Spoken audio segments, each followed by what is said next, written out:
You all may be familiar with the standard seed viability test, the one where you wrap your seeds up in a damp paper towel and then see what percentage of those seeds germinate. Well, today I'm going to show you a faster way to test to see if your seeds are viable or not. This is the seed cut method. To do the seed cut method, all you really need is a razor blade and then your seeds of choice. So today I'm going to be using some zucchini seeds that I have from the previous year, and I'm going to see how many of them are viable. So I'm going to dump them out, and I just have 4 of them, and that's okay. I only need a couple. So what you're going to do is you are going to cut them lengthwise. And not cut yourself.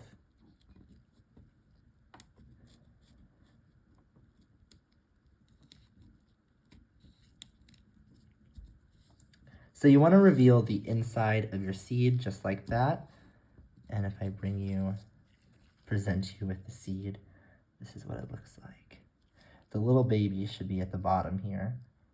It'll be a little different for some seeds. Like sometimes the little baby will be at the side. Sometimes it can be all different spots, but usually it'll be at the bottom or the side. Now I'm going to cut the rest of these open.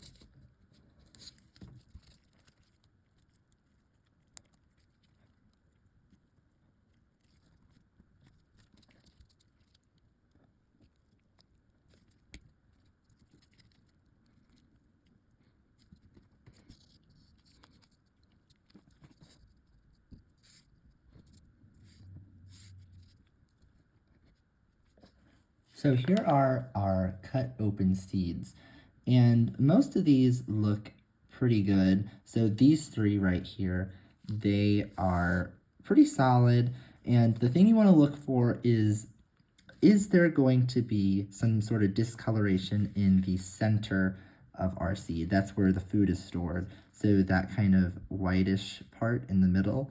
And if there's discoloration, that means there could be like mold growth inside their food. And if that's the case, then we could have an unhealthy seed. And so I don't see that with these 3 seeds, so that's pretty good. And then also you want to see if there is a green ring. So if there's a green ring, then that's also good. That means your seed is still alive. So just take a look and see if you see that green ring. I can get one of these halves a little bit closer for you. So you can see it's pretty solid in the middle, no real discoloration, and that green ring is present.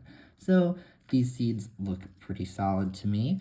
However, this seed on the end, it did already have a crack, so that means it was busted open before I cut it open.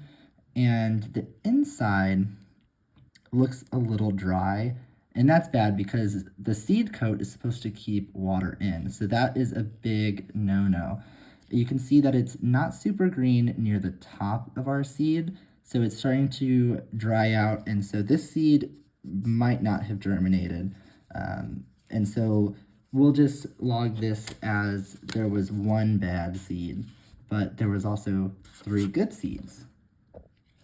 Now, what can we do with this information? So we know that 3 out of our 4 seeds were good.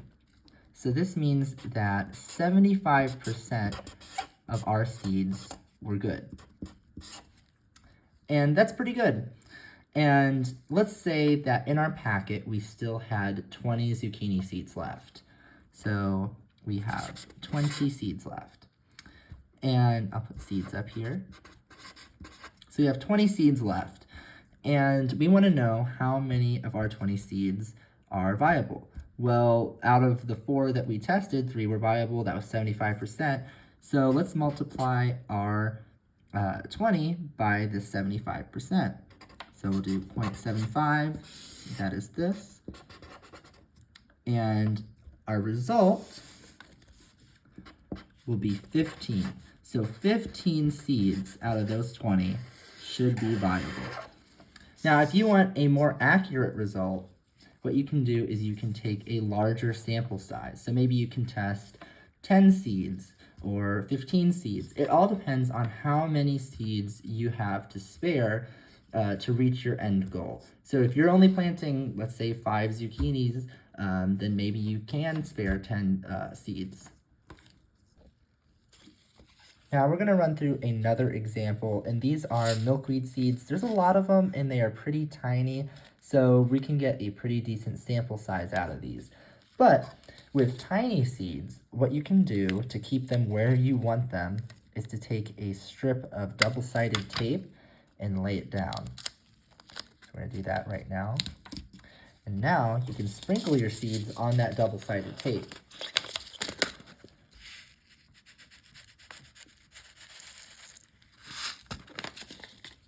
So now these seeds aren't going anywhere.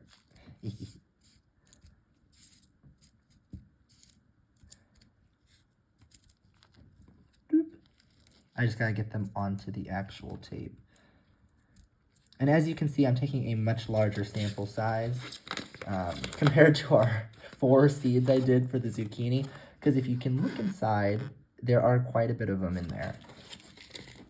Now, for smaller stuff, sometimes you can get away with just cutting them in half like this, and then you can like take a little peek inside. Let me get that real quick. Yeah, so if you can see, it's pretty full inside, and that's what we're looking for, is a nice full seed. Now I'll show you what some bad ones look like if I can run into some.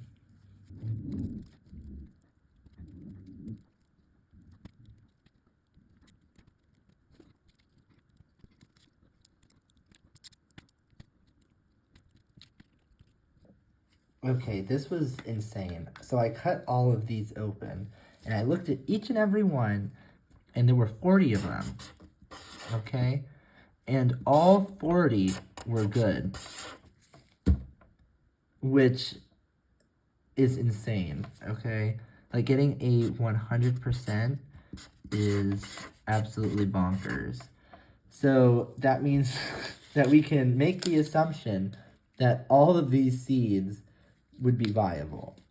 And I even looked through the packet to try to find one that looked bad, because sometimes you can tell visually, and in fact, a lot of times you can tell visually. So a lot of times they'll be like shriveled, or they'll be a lot smaller than the other seeds, because a nice healthy seed is going to be a bit plump, and you'll be able to tell like what I'm talking about. Let me get some of them out. Actually, let me grab some seeds of a species that I have already. So in my hand, you can tell really the ones that are viable versus the ones that are non-viable just by the size, really. So the 3 bigger ones are going to be viable. They are fully developed seeds, whereas the 2 smaller ones are probably not fully developed, and they are probably not going to germinate. And these are of giant Coreopsis. These are found on the Channel Islands in California. I don't know, I think they're pretty cool. But yeah, there was just some seeds that I had lying around.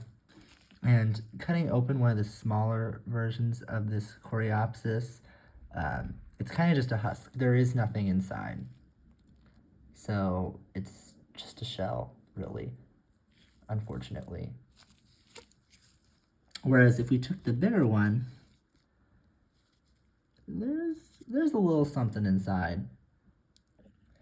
Anyway, I hope that you enjoyed learning about how to do a seed cut test with me. If you did, be sure to like and subscribe, and let me know if you decide to do one for yourself.